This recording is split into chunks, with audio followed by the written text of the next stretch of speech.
Good day, everybody. Morning. Good morning. It's another great day. Yep. We're all together. We're going to be interviewing Paul Boudier. Very, very important guy in the real estate industry. Has tremendous amount of knowledge and been in the industry for, how many years? Just over 30. 30 years. Wow. Since 94. Amazing. So we've got a bunch of things we'd like to know about you. I appreciate that, Mike. Do you still like it?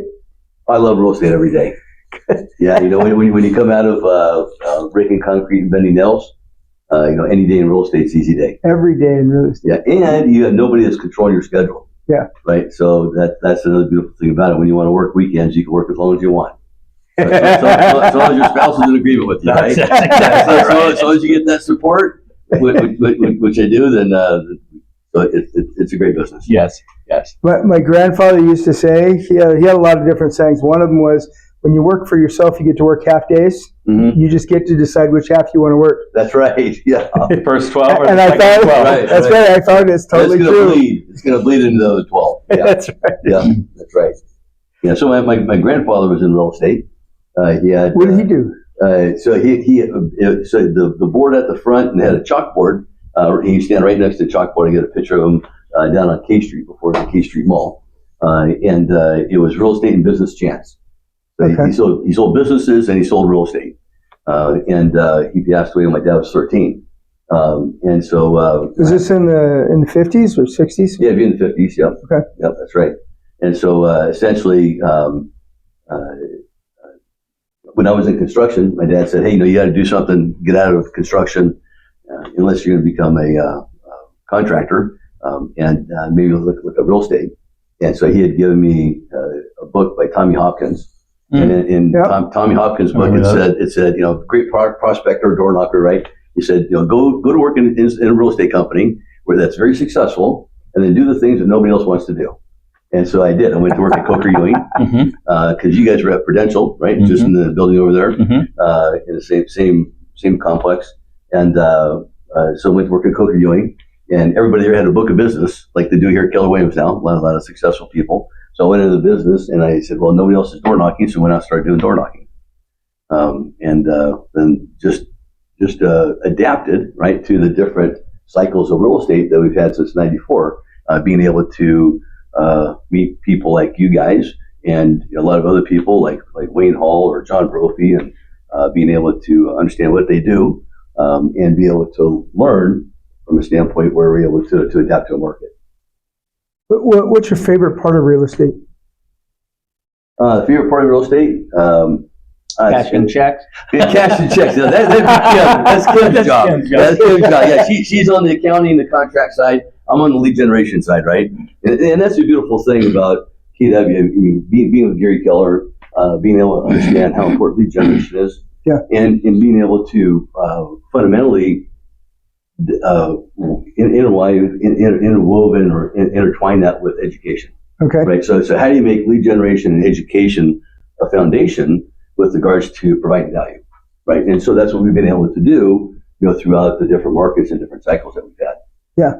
Well, that's one of the things I love about you, and it's one of the reasons you're on this, and that we wanted to do you first as our first podcast, YouTube, whatever. It is the amount of value that you bring to other people, which is, hey, I've got stuff, but we can all share. We can all learn together. And I love that because I'm very much that way as well. That's why we're doing this, is share other things, but also to learn. Like the teachers learn the most themselves. So if we do it, Mike and I get to learn the most, and then everybody else gets to come along for the ride. Yeah, absolutely. So it gives you the opportunity where you can be in the room with phenomenal people. Yeah. I mean, just people that are just like all aces, right? In whatever they do. Yeah. And build relationships with those folks. Yeah. Yeah. What do you like best about people?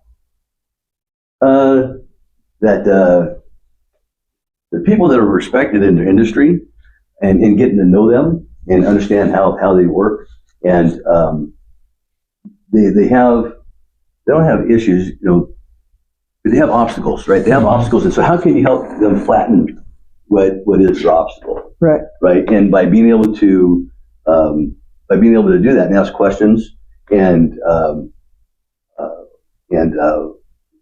help them in where they're at than being able to just understand, just ask questions and see how you can be a good listener, right? Because I mean, so much of what we do is scripts and dialogues, or having conversations. Maybe not scripts and dialogues, conversations, and just being a great listener. Yeah. Right. And then see, how can I help them, whether it's a person or whether it's an activity, or again, whether it's being able to flatten their schedule so I can help them leverage their time. Yeah. Yeah.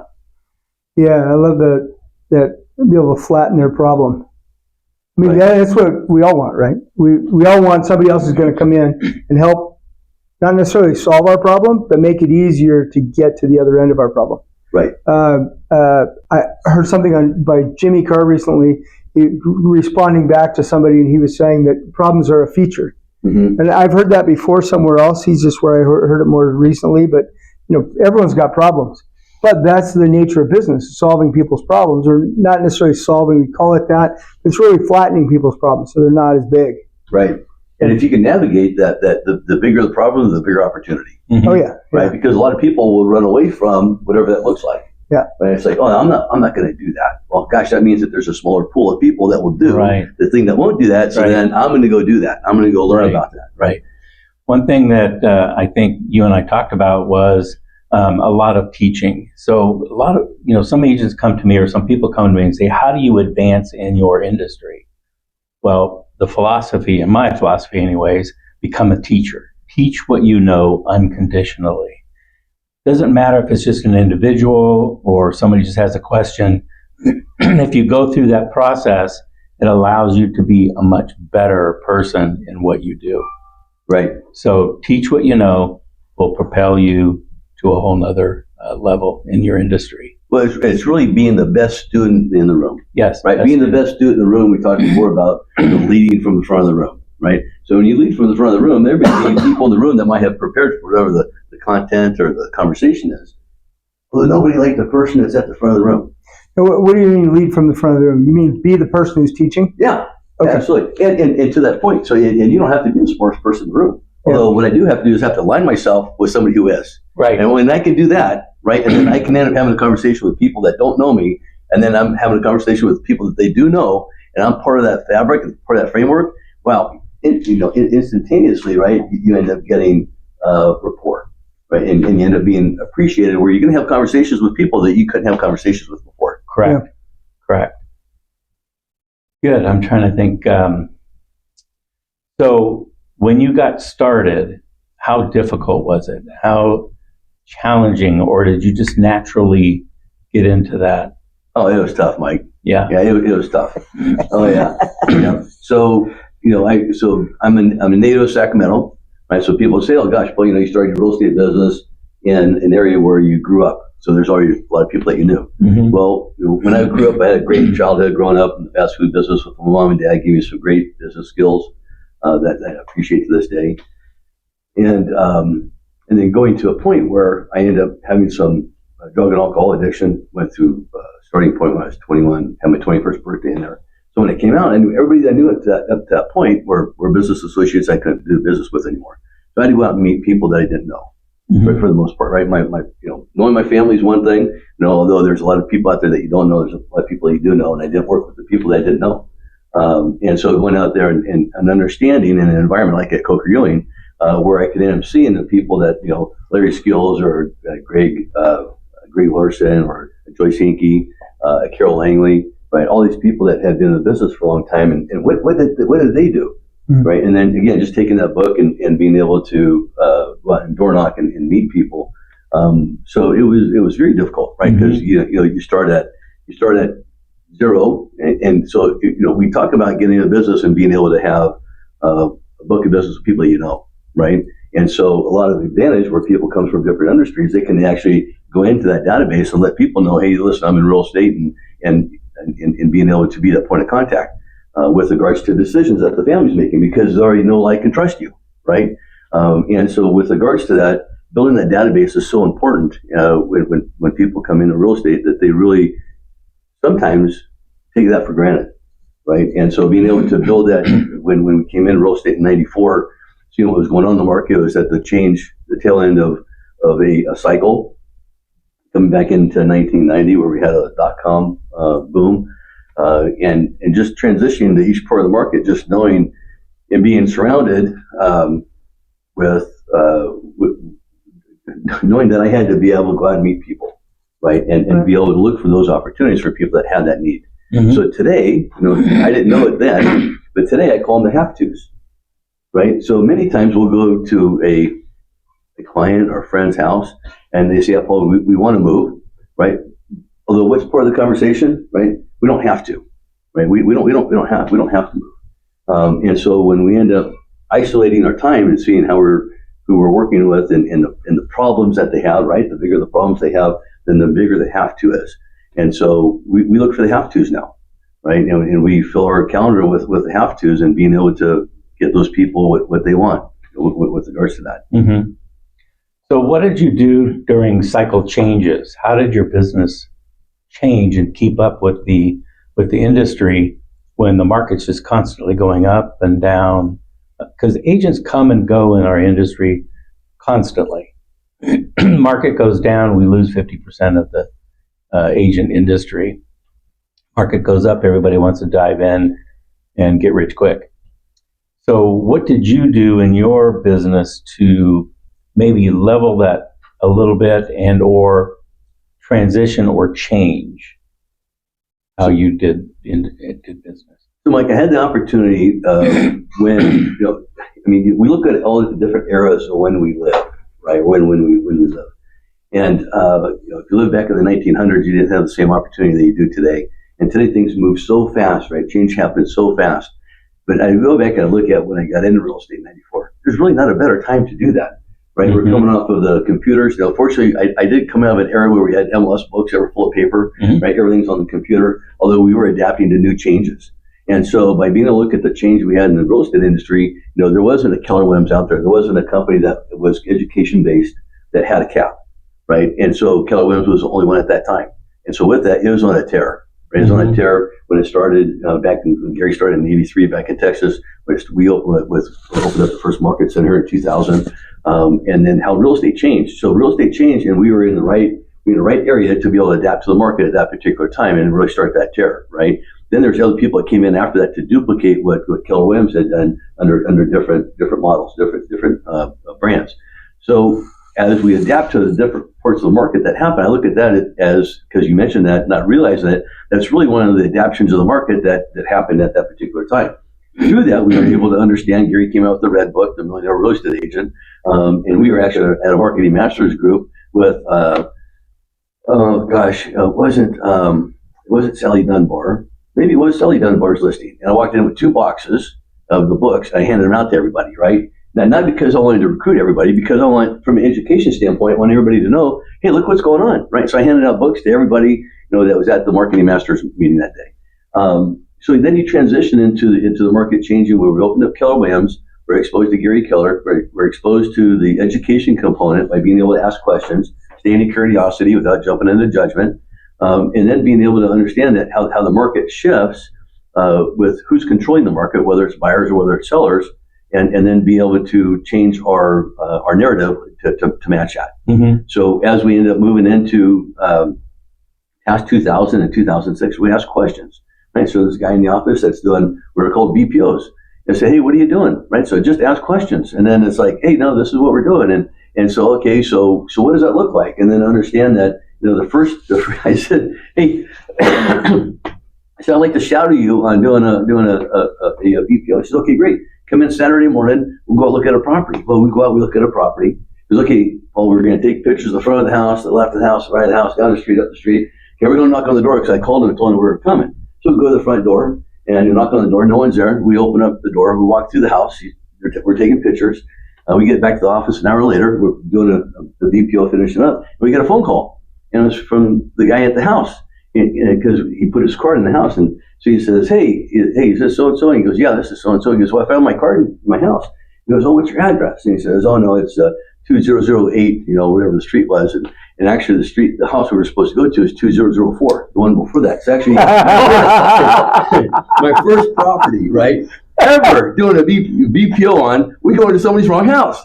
So trust and verify, right? And so understanding that there are mistakes that are made, we all make mistakes. And this is somebody who is a veteran, right, in the business and learning from the best in the business, right, and putting ourselves in those rooms, having that opportunity to say, okay, well, this is really interesting. Yeah. Oh, and by the way, a BPO is broker price opinion. It's an agent appraising a house or valuing a house. Yes. So that's a great story. Yeah, it is a great story. So we transitioned into getting in the room. So at the time that there was a lot of REO-led REO business and default business that was happening in 2006, there were a lot of meetings that were happening around the country. So I attended a meeting, got invited to a lunch. I wasn't invited to lunch. I just kind of tagged along to lunch.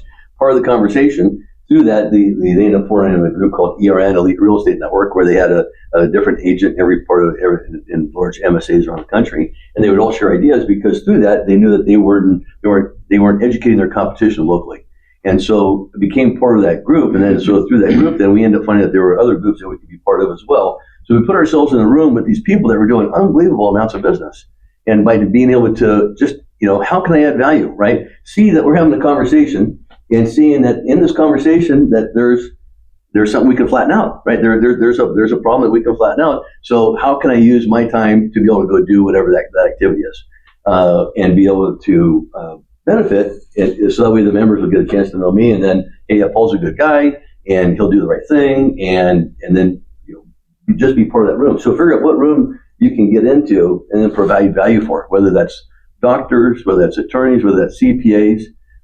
Because we are all in lead generation business, right? And we are wealth determinants for so many people that way. Yeah, one thing that I learned many years ago is where can you go to get multiple pieces of business from one contact? Okay. And once that is understood, it would be attorneys. It could be eviction attorneys. It could be divorce attorneys. It could be accountants, property management companies, banks for foreclosures, all those kind of things. So once you work with somebody at that level, it's fun. And I know you went through it too in the 2000s. You wake up in the morning and you have 5 more properties that just kind of showed up that you got to go do some work on and get on the market. What would we call come list me's? Yeah, come list me's. Yeah. We're ready to go. Ready to go. Are we occupied? Do we have violations? Yes, yes. Are the neighbors happy to see us? Yes, yes. So once you go through that process, you go, oh my goodness, trying to keep up with it all was quite interesting. Right. So anyways, here's a question. I know you work with your wife, and there's a lot of people out there that's saying, I can't work with my spouse for whatever reason. What is the formula? What is the thing that works for you guys? So there's a book called Exactly What to Say, right? There's another book said, when I talk to myself, what do I say, right? And so if you say you can't work with somebody, then you know what? You're right. You're right. Yeah. Then you're right. Yep. So if it's a big enough deal for you, you'll figure out a way, right? And so it's just like go to the gym. One of the greatest things about going to the gym in the morning, I didn't go this morning, although by going to the gym and somebody say, hey, how you doing? Is they'll say, hey, it's another great day. Right? I mean, that's programming, right? That's programming I get to share with you because you asked the question, although I benefit from it, right? It's just like being the student in the room leading from the front of the room, right? I get the benefit. So what are the words that I say that help me understand and be able to put me on the perspective or the path that I want to go to based upon the outcome, right? I want to work with my wife. We have a great time working together, right? She's really good at what she does, right? I like what I do, right? So we're so blessed because we end up having our 2 boys that work with us also, right? And it wasn't that we reeled them in and paid them in and asked them if they wanted to be in real estate. It was like, hey, I know we have our professional lives. Blake went to college, Bryce went in the Marine Corps. After they end up going and getting that done, they said, we want to come back home and we like to work in the real estate business. So we're really blessed that way. Family affair. Yeah, family affair. Yeah, absolutely. Yeah. Yeah, so today's a great day. Great. Yeah. So do you have, besides that one story, went to the wrong house? It's so right. I did an inspection on a property. I went in, knocked in, said, hey, I've got to do an inspection on the house. Walked in. There were like 5 people in the house. Walked in, did the whole thing, walked out, looked at the number, and went, oops. But it was really just the confidence. Like, I belong here. I'm doing an inspection. They were tenants. They didn't know any better. Yeah. Felt pretty stupid after. But. No, that's great. Just glad everything went so smooth. Oh, yeah. I'm glad nobody pulled out. And you run away and don't say a word. That's right. You walk away, okay, gotta go. Yeah, good times. Yeah, I mean, there's a lot of stories, right? A lot of experiences that we have. And that's part of the benefit of coming learning from Mike, come learning from Joel, right? When you guys are teaching and providing that opportunity. Cool. Yeah. What do you want to do yet? Yeah. Like looking forward in your career, like what's something you want to do more of or you want to do that you haven't done yet in your career? Oh, gosh. Yeah, so great question. What do we want to do yet? We're just blessed. We're just blessed every day. To be able to, I mean, we live like kings, right? I mean, if we went back to the 1900s, right, and all the things we have today, right, to live by, we take for granted so much, right? Who had flush toilets in 1900? There you go, right? Yeah, I mean, from that to be able to have, a phone instead of a phone on a wall that had a rotary to it, with a 20-foot cord. Stretched out. Hey, we were glad to have that 20-foot cord. We were glad when that came along. Right. So, so we really live like kings, and being able to really understand, how we can help the youth, right? Helping the youth is so important. Yeah. Right. And we're also involved. Fortunately, my dad had some success in business, and through that he retired when he was 40, and involved with a nonprofit here in Roseville called St. Vincent de Paul, and through that started other organizations too, the Lazarus Project, where they started buying homes, because the first thing in identity for anybody is food, right? Yeah. And then shelter, right? Yeah. And then once you get food and shelter, then it's about becoming part of the public fabric and being able to get back in the workforce. And so they've created, he did this by dropping a seed and having so much risk, right? He and my mom and what they did. That today there's a gathering in that they started with Leo French, Lean French, and so by being able to help the community like that, yeah. So here's a question. So what does retirement look like for you? Is that something in the future? Have you thought about setting yourself up or leaving a legacy for the family, for the kids? Is that some time that you're going to take the cruise for 2 months? Yeah, 6 months. Right? 6 months, and right? kind of kick back and. Yep. So Kim and I are working on that. Okay. Be able to have those systems in place. I had a quote from Gary Keller that we look at often, that your systems are better than your people, and we've got great people. Then you have a business that can actually run on its own, so that way we can end up leaving for 30 days and then coming back. So absolutely.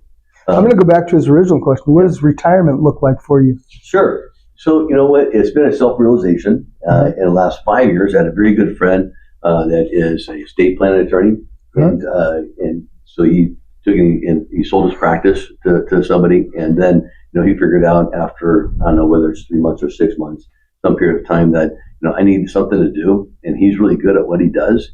And so to be able to do what he does when he wants to do it, with who he wants to do it with, that's life. Yeah. Right. Yeah. So why retire from something that really builds you up that way? Right. So, unless real estate changes to a point where, it's uncomfortable, or we don't like people anymore, right? Or I lose my faculties, right? So, if I was, when I rake concrete and I bent nails, and guys would come to work that were 60 years old like I am now, and they were wearing long shirts like this in the heat of the summertime, right? Because you could see that they're wearing an elbow support, a back support, knee support, right? And that's where my realization, when my dad said, "Hey, Paul, you got to get a construction and get into real estate," and I was 29.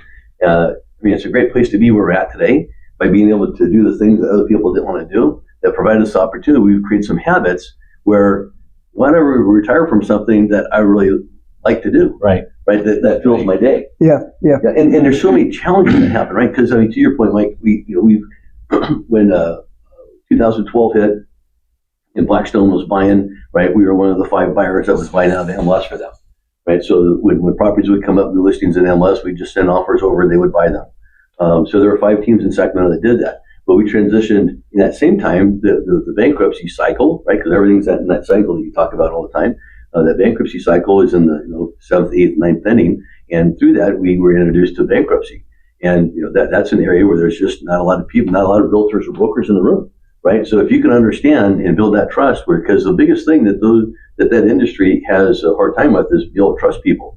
And over a period of time, if they will trust you and then they like you, then you're going to have the opportunity to do some business with them. Right. And you're going to be able to solve their problems, right? Because you don't have to understand the law, right? Because that's their deal. I just have to understand real estate and how we can help them get paid, relevant to making sure that they can trust us, and we're not going to end up we're going to do the right thing. Right. Yeah. Right.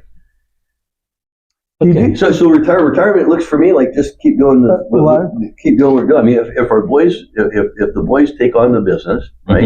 Mm-hmm. We have some ownership in Keller Williams. Whatever that looks like, we're going to continue, sailing the cruise that we're on, right? Because I mean, it's kind of a cool thing where we're at. We've got a grandson, James, and so he's 3 years old. He's just so much fun, unbelievable. That's great. Yeah. I'm kind of with you there. You don't fully retire out of this industry. You semi-retire. And if you just kind of kick back a little bit, go out and smell the roses, do a few things, but you never fully get out. Once it's in your blood, you're stuck with it. It's wonderful stuff. So for me, that's what's important. So am I retired? Heck no. Right. No. But am I doing the crazy stuff that I did in the 2000s, 2008 when it was nuts? No. Can I do it if it ever happens again? I probably could step back in. But this industry it just has a lot to offer in so many different directions. Right. So anyways, retirement is a good thing. It's almost not part of our vocabulary. Mm-hmm. What really is retirement? Yeah, I don't know. Define it. I'm going to go on a 1-month cruise. Well, that's pretty cool that you can do that. Right.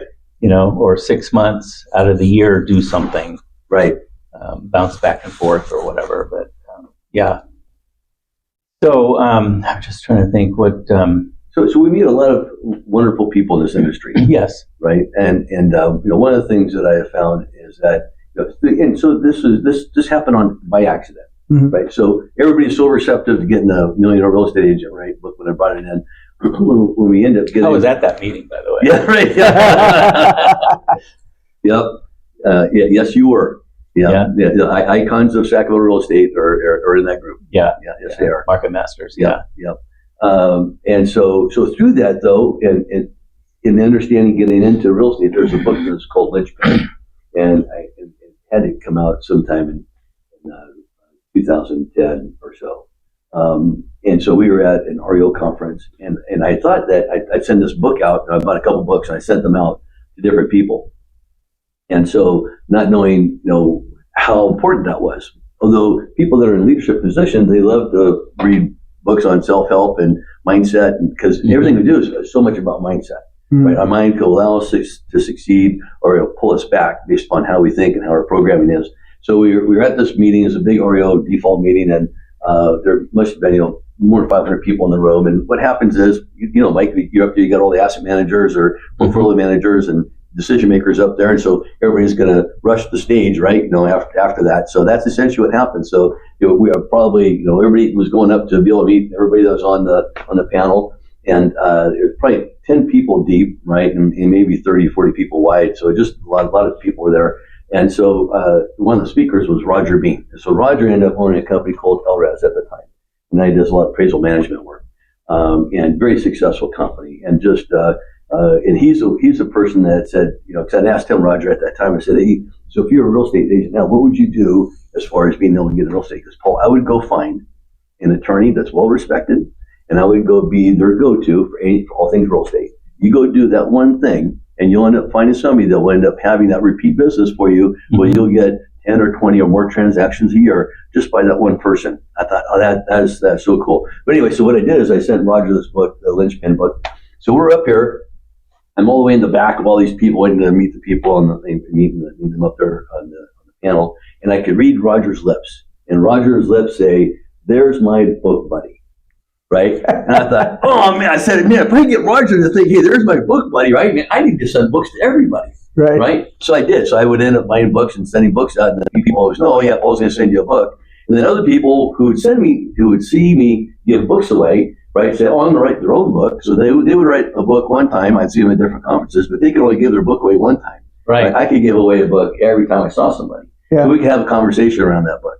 There's another gentleman that ran Green River Capital, and I was speaking with him. He had a daughter, and I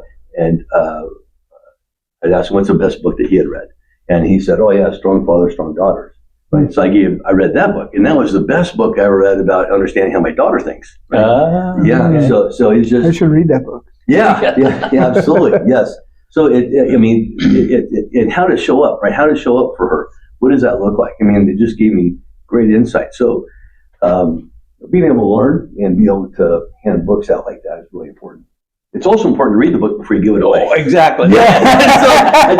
So we had a speaker for Keller one year at family reunion, and so they wrote two books. One was the movie book, right, which was all fluff and everything, and the other one was the real story, right? And so I bought both of them. And then I sent them out. And so you have to know your audience. Well, and the real story, right, was pretty graphic, right? There's a lot of stuff that wasn't in the movie that was in the book. And so I sent the book out to some folks that were good friends in Salt Lake City. And so it wasn't in alignment, right, and I thought, oh gosh, I shouldn't be sending books out until I read them. So I understand how important that is. Yeah. Yeah. So what are some of the best books you've ever read? Oh yeah. Like what are your go-tos that you always go back to? Think and Grow Rich. Yeah. So a great story about Think and Grow Rich. There was I wanted to learn Spanish, and so I wanted to learn Spanish for the last 15 years. And in fact, a friend of mine, Eddie Blanco in Florida, he'll say, "Paul, I give you $100 if you can say this Spanish phrase." So this is an ongoing thing with us. So anyway, so I wanted to learn Spanish. We're in the car, and I think Bryce, our youngest son, he must have been probably 11 years old or 12, and Amanda must have been 5 or 6, because they're both going to school at St. Rose. I take them to school. Best part of my morning, right? Being with the kids.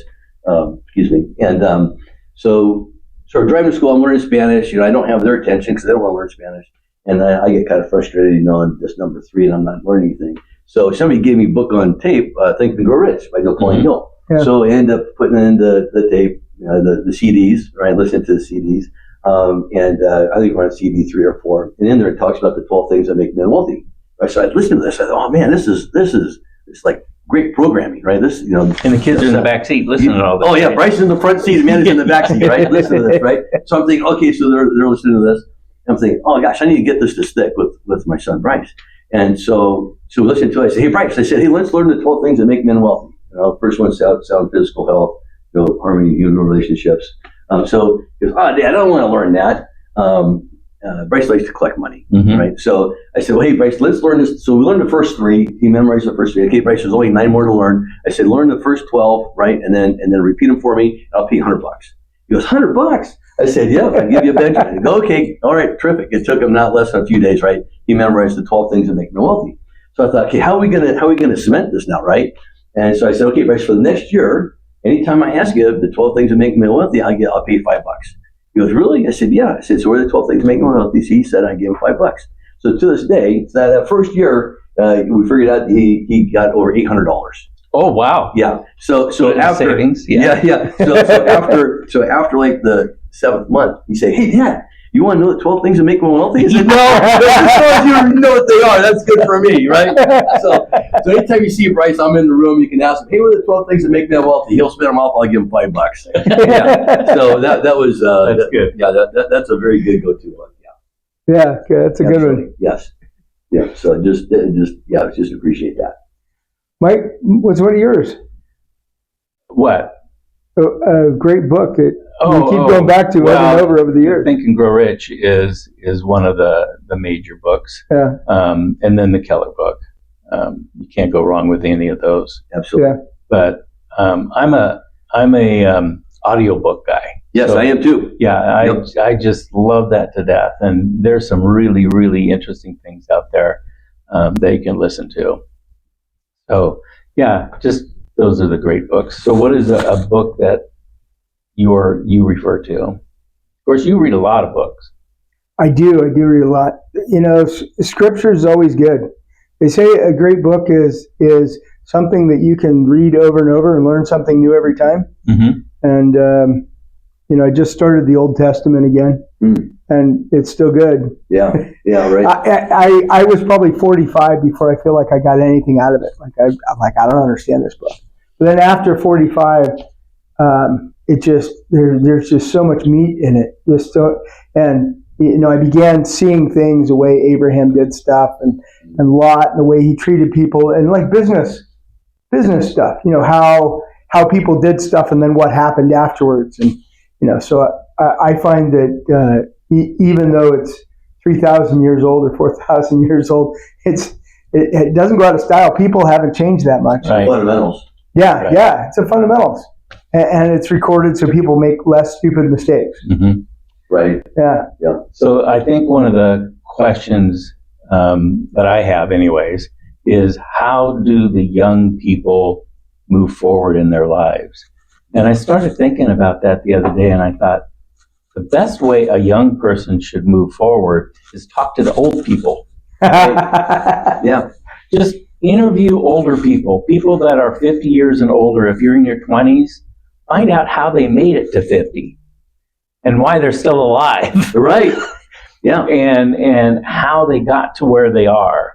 So if a young person, you're in your 20s, even in your 30s, and even if you're in your 40s, talk to people that are 20 years older than you and older.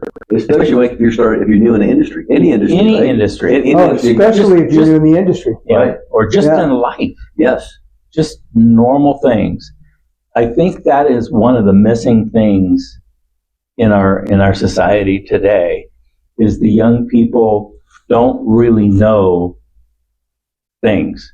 They don't do the research. They don't seem to grasp where they're headed, what path they're going down, and the opportunities and the possibilities that are out there. So just a little bit of understanding makes a huge difference. And there's a lot of good books on that too. Absolutely. But talking to someone is more powerful, in my opinion. Mm-hmm. Yeah. So, Well, you can get the nuance. I mean, so even in a book, you can't get the nuance of whatever it is. If you wrote a book and I then ask you something, it can go one way or another depending on how I react, and you share more. I had an uncle that was in World War II, and he was one of the people that rescued in Auschwitz. Oh boy. So when they went in and took over that camp and everything. So, and I can't find it, but I had a history book that had a picture of the Germans that they were marching them out of Auschwitz. And then they had the Americans with the guns standing next to them. My uncle was one of those people in that photo. Wow. So when you go through history and you talk to the older generation who have experienced those kind of things that we will not be able to experience, it's just amazing what you can learn from them. Right. And like my dad, he was in the service through 3 different wars. So he went into the service in World War II. So he was Air Force in World War II. He went through the Korean War and then went through the Vietnam War. So you talk to somebody that's gone through that type of stuff through life, it's just amazing how they think and act, and we try to understand. But history is just phenomenal. It's fascinating. Yeah. So I remember being a kid and seeing the Vietnam War on TV and seeing how that was televised. With Walter Cronkite. And I was draft eligible then. Wow. But I was still in school, so I kind of slipped by it. But okay. Yeah, it was some crazy times. Got tons of stories on that stuff. But yeah, no, that's great insight, Mike. Just by being able to interview, have that list of questions, right? Yes, list of questions. So being able to be aware of where you're at. So if you're attending an event, and there's a speaker or somebody that's actually giving the indication what's happening,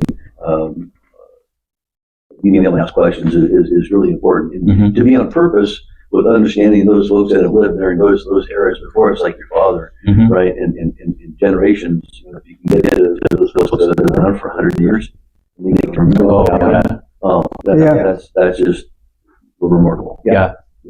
They walked to school in the snow, or they took the cover back in. Yeah, right. Yeah, Houses. right. Yeah, absolutely. You hear all about that, and you go, that was normal for them. Yeah, in those days. I mean, today kids. I mean, when I grew up, we had lemonade stands. I go door to door, sell almonds and walnuts. Right? Almonds, we call them almonds. Right?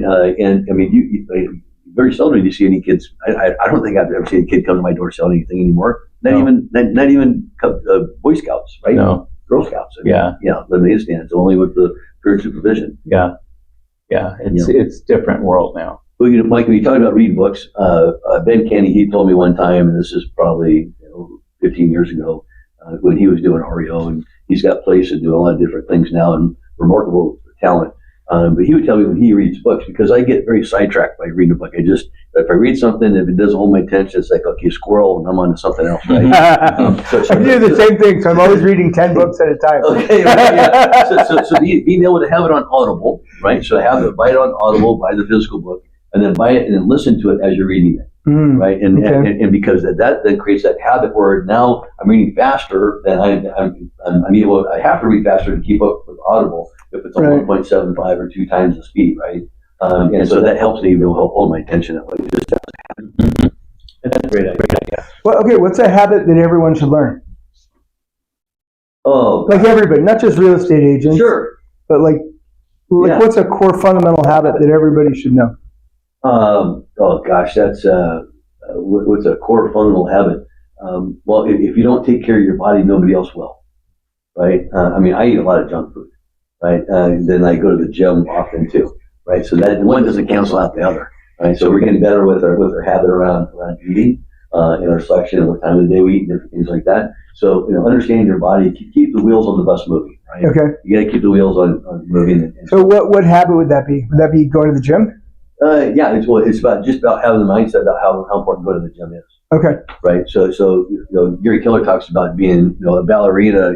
Isn't in balance or kind of out of balance, right? So how are they balancing being out of balance, right? And so with that is those habits that are important. So lead generation, right? In our business, as long as we lead generate, then we're able to continue doing what we're doing. But when we don't lead generate, then we're going to go to work for somebody else. So it's the same thing with our body. Keep understanding that exercise is important, whether it's walking every day, whatever it is. Whether you have to buy a dog to go walk every day, right? I mean, get your walking partner. Yeah, get your walking partner. That's right. Yeah, absolutely. And so the words that we use are so important, right? Whether it's another great day or whether it's a great day to go. I need to go to the gym today. Right, I have to. It's like I want to go to the gym. So what I have to go. I get to go to the office today. Right, I don't have to go to the office. I get to go to the office today. Right. So the words that we use are really important. So those fundamental self-talk. Self-talk. Yes. Yep. Absolutely. Yep. Way to go.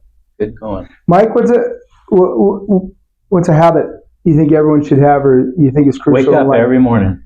Wake up every morning. Smile. With a smile. Yeah. Okay. So how do you do that?